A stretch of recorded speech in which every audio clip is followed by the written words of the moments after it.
आप देख रहे हैं अधिकार एक्सप्रेस। नमस्कार, अधिकार एक्सप्रेस में आप सभी का स्वागत है। मैं हूं वीरेंद्र द्विवेदी। आज हम बात करेंगे उत्तर प्रदेश की ग्राम सभा की उन जमीनों की जो सरकारी रिकॉर्ड में जनता की संपत्ति कहलाती हैं, यानी ऐसी जमीन जिस पर गांव के किसी व्यक्ति या किसान का निजी मालिकाना अधिकार नहीं होता है, बल्कि यह संपत्ति राज्य सरकार की होती है। ग्राम पंचायत इसकी केवल ट्रस्टी यानी प्रबंधक होती है। ऐसी जमीनों का उपयोग गांव के सामूहिक विकास कार्यों, स्कूल, अस्पताल, सड़क निर्माण, भूमिहीन के परिवारों को आवास के लिए पट्टा देने या सार्वजनिक सुविधाओं के लिए किया जाता है। लेकिन ऐसी जमीनें अक्सर किसी दबंग, भूमाफिया या रसूखदार व्यक्ति की निजी जागीर बन जाती है। ऐसा ही मामला प्रयागराज जिले में सुराव तहसील के अंतर्गत आनापुर गांव में सामने आया है, जहां दबंग, भूमाफिया एवं रसूखदार लोगों ने ग्राम सभा की लगभग सभी जमीनों पर कब्जा कर लिया है। लेकिन यहाँ प्रश्न केवल कब्जाधारी का ही नहीं है।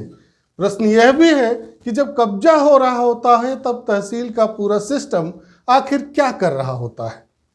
ग्राम सभा की जमीनों पर कब्जा अचानक नहीं होता है।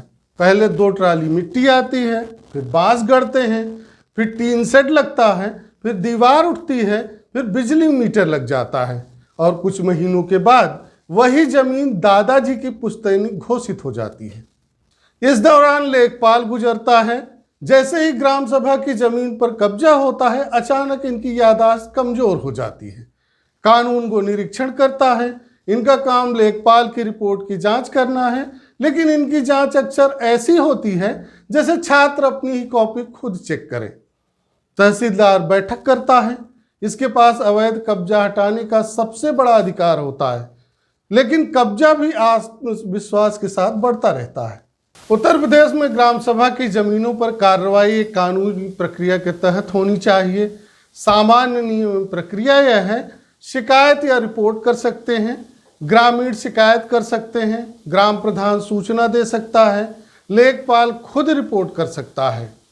राजस्व की जांच होती है। लेखपाल मौके की रिपोर्ट बनाता है, क्योंकि यह गांव की जमीन का सबसे बड़ा रिकॉर्डधारी होता है। इसे हर गाटा की संख्या पता होती है। कानून को सत्यापन करता है। इसका कार्य लेखपाल की निगरानी करना है। रिकॉर्ड देखा जाता है कि जमीन ग्राम सभा की है भी या कि नहीं। नोटिस जारी किया जाता है। कब्जाधारी को नोटिस दिया जाता है, अपना पक्ष बताओ, दस्तावेज दिखाओ, कब्जा हटाओ। तहसीलदार या एसडीएम कब्जा हटाने का आदेश दे सकते हैं। तहसीलदार के पास कब्जा हटाने की सबसे बड़ी प्रशासनिक शक्ति होती है। यदि कब्जा नहीं हटता है तो पुलिस बल बुलाया जाता है, प्रशासनिक टीम जाती है, निर्माण तोड़ा जा सकता है। लेकिन यदि अधिकारी कार्रवाई न करे तो यहीं से शुरू होती है असली कहानी, क्योंकि कई बार शिकायत होती है, जांच होती है, नोटिस भी जारी होता है, लेकिन कब्जा वहीं का वहीं रहता है। फाइल घूमती रहती है, नोटिस टाइप होता रहता है, जांच लंबित रहती है। जमीन पर फाइलें ऐसे चलती हैं जैसे बैलगाड़ी में इंटरनेट लगाया गया हो और कब्जेदार निर्माण पूरा कर लेता है। अब यदि प्रशासन कार्रवाई न करे तो मामला जिलाधिकारी तक जा सकता है, राजस्व परिषद तक जा सकता है, उच्च न्यायालय तक पहुंच सकता है। न्यायालय कार्रवाई का आदेश दे सकता है, रिपोर्ट तलब कर सकता है, अधिकारियों की जवाबदेही तय कर सकता है।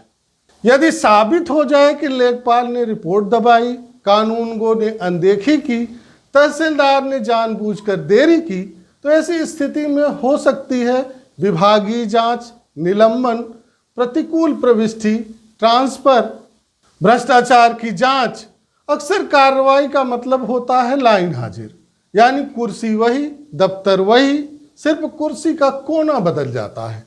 या फिर कार्रवाई इतनी कड़ी होती है कि अधिकारी को केवल दूसरी तहसील भेज दिया जाता है। जब प्रशासन कार्रवाई नहीं करता है तब धरना होता है, वीडियो वायरल होते हैं, मीडिया पहुंचता है, सोशल मीडिया पर सवाल उठते हैं।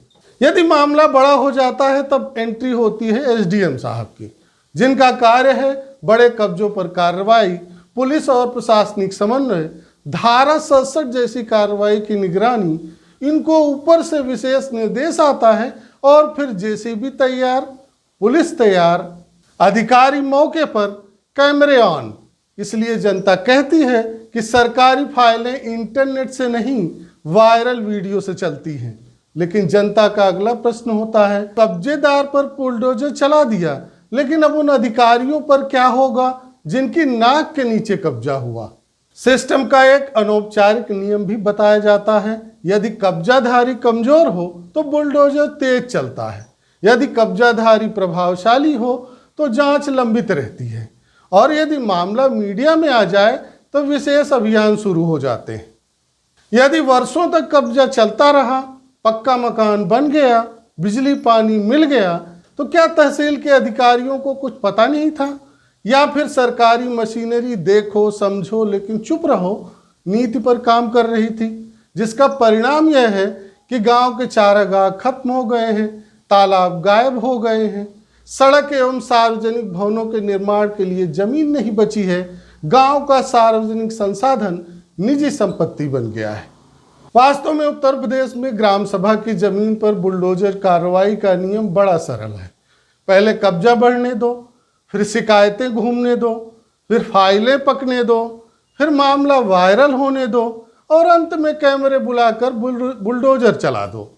लेकिन जनता आज भी पूछ रही है कि कब्जेदार पर कार्रवाई ठीक है, लेकिन पहले बताओ कि कब्जा होने तक सिस्टम सो रहा था या व्यस्त था, या मौन समर्थन दे रहा था, जिनकी चुप्पी ने कब्जे को पनपने दिया।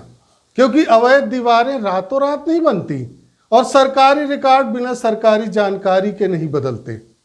आज इतना ही। आप इस विषय पर क्या सोचते हैं, अपनी राय कमेंट बॉक्स में अवश्य साझा करें। धन्यवाद।